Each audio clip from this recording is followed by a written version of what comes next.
Welcome to breathing through anger. In fact, breathing is probably the wisest thing we can do when we're angry.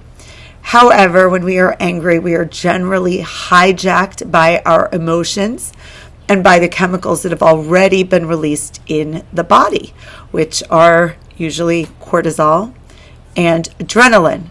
And adrenaline is like toothpaste in a tube. Once it's released, it cannot be reabsorbed. So what we have to do is learn to use it up. If we don't use it up physically, the body has to figure out another way to use it up, and that generally means by shaking it off, which is why we often shake when we're triggered, scared, or angry, when we are in that survival mode.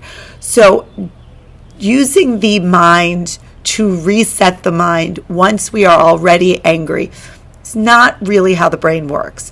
What we have to do is use the body or our diaphragm to reset the mind. So the first practice is called lion's breath. This is a breath work practice where we essentially exhale out the mouth, sticking out the tongue. And we are releasing some of that adrenaline simply by being so physical with our breath. So we're going to do that together. I will cue you. We're going to inhale through the nose, exhale out the mouth, and you can use your body, your lion's paws, and your breath. And remember, we're going to extend that exhale extra long with all three of these breathwork practices. On the count of three, we will begin. 1, 2, 3.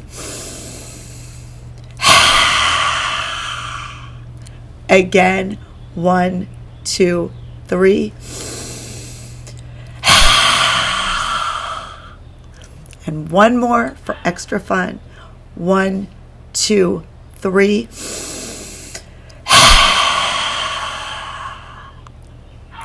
So that is an alternative to using that adrenaline to do something that might be regrettable, like hitting someone or something, or saying the ugliest words we can possibly find because we're triggered. The second practice is called a physiological sigh. This is something we already do instinctively as babies or when we're crying, and we inhale and then gasp for air. That is our body intuitively calming us down by creating a double inhale followed by an exhale. And on that exhale, we offload more carbon dioxide, which brings us down from fight or flight into rest and digest mode. So this is a physiological sigh. When I teach it to kids, I call it sniff, sniff, blow. So we're going to inhale twice through the nose, exhale once out the mouth. And it looks like this. 1, 2, 3.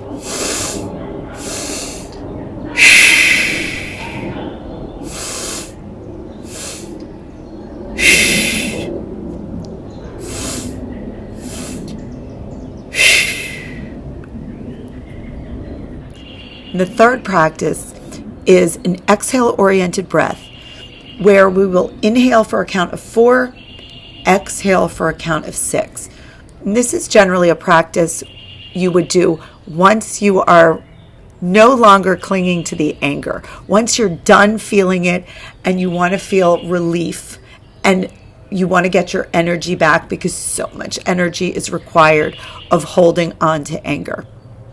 So it is best done with the mouth closed because that is also calming. And I'm going to ask you to close your eyes for this, and I'll cue you. We'll do this together. So gently close your eyes. Find a position in which you're alert and relaxed. Perhaps place one hand on your chest and one hand on your belly so you can feel the expansion of the body on the inhale and the contraction on the exhale. Mouth is closed. Jaw is gently open, not clenching, and I will cue you. Begin to inhale for a count of 4, 3, 2, 1. Exhale 6, 5, 4, 3, 2, 1. Inhale 4, 3, 2, 1. Exhale, 6, 5, 4, 3, 2, 1. Inhale, 4, 3, 2, 1.